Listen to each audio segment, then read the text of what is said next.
From the moment she was born, little Amelia was her father's entire world. Charles Donovan, a millionaire businessman known for his ruthless strategies in boardrooms, melded into a soft, tender father whenever he was with her. But when doctors told him Amelia had a rare eye condition and would never see again, his heart broke. He swore that his daughter would never feel less than anyone else, that money, comfort, and love would surround her always. Charles transformed their mansion into a safe haven, railings on every wall, voice-assisted technology, and soft carpets to cushion every step. Amelia grew up adored, dressed in the finest clothes, gifted toys she couldn't see but could touch, and raised with constant protection. Yet, despite all of Charles's wealth, she grew up sheltered, living in a carefully constructed world where blindness defined her life.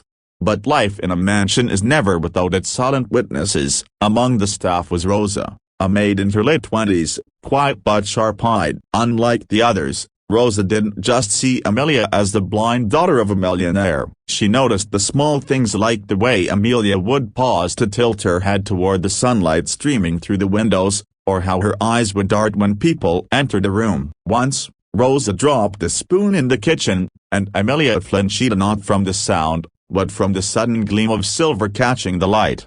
At first, Rosa doubted herself. Maybe she was imagining it. After all, the doctors had confirmed Amelia's blindness, and Charles trusted nothing more than medical reports. But Rosa couldn't shake the feeling. So one afternoon, when Amelia was playing with her dolls in the garden, Rosa quietly placed a red ball in front of her without saying a word. To her shock, Amelia's tiny hand stretched forward, and not searching blindly, but reaching with intent. She picked up the ball and smiled. Rosa's heart pounded. She tested again, placing a blue ribbon near Amelia's knee. The child looked down, blinked, and touched it. There was no mistake. Amelia could see, maybe not perfectly, but far more than anyone believed. That discovery lit a storm inside Rosa. Should she tell Charles? Would he even believe a maid over the doctors who had diagnosed his daughter? What if he thought she was lying, just to gain his favor or attention? But she couldn't keep quiet.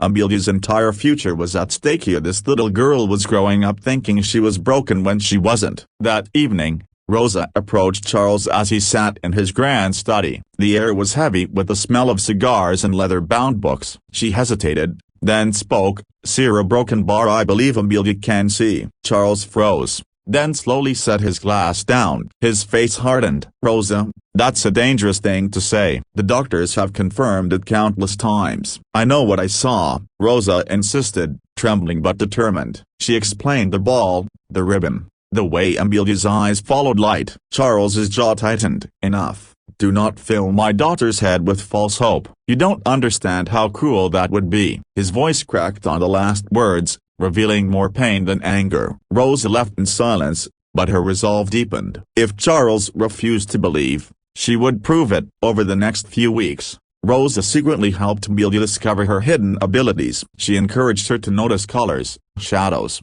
and movement. She taught her simple games like matching colored blocks and tracing shapes in the air. Amelia's world began to expand. One night, as she whispered to Rosa, she said, "I can see a broken bar, but Papa thinks I can't." "Why?" Rosa swallowed her tears. "Because sometimes love makes people blind too." The turning point came unexpectedly. During a charity gala at the mansion, Amelia wandered from the crowd, clutching Rosa's hand. Suddenly, a waiter tripped, sending a tray of glasses crashing to the floor. Before anyone could react, Amelia pointed and said clearly, "Papa." He fell. The room went silent. Charles turned to his daughter, his face pale. "Amelia, a broken bar? How did you know that?" The girl blinked innocently. "I saw it, Papa." Shock rippled through the guests. Charles felt the ground shift beneath him. His daughter wasn't blind. All these years, had he been wrong? The doctors? Or had his own fear and grief blinded him to the truth? In the days that followed,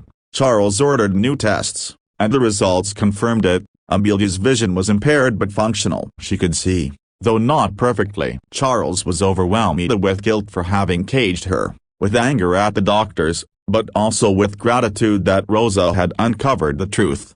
One evening, Charles sat by Rosa in the quiet garden. His voice was softer than she had ever heard. "You gave my daughter her life back. I don't know how to repay you." Rosa shook her head. "I didn't do it for repayment, sir. I did it because she deserves to know she's not broken." From that day forward, Charles changed. He stopped treating Amelia as fragile porcelain and instead nurtured her independence. She began attending a special school, making friends, running in fields she once only touched. Charles supported her every step, learning to let go of fear and trust in her strength. And Rosa? She became more than just a maid as she became family. Amelia adored her like a second mother, and Charles trusted her like a sister. Years later, Amelia would grow into a confident young woman who often stood on stages, sharing her story. "I once believed I was blind because everyone told me so," she would say, her eyes glistening with gratitude. "But the truth is sometimes the world sees limitations where there are none. It took one brave soul to believe in me, and that changed everything." The story of Amelia and Rosa became more than a family tale. It became a lesson that love, even when born from fear, can sometimes cage us. A broken bar, but truth, when spoken bravely, sets us free. Diaris's inspiring message: sometimes, the greatest blindness is not of the eyes but of the heart. Believing in someone's hidden strength can give them a future brighter than any fortune.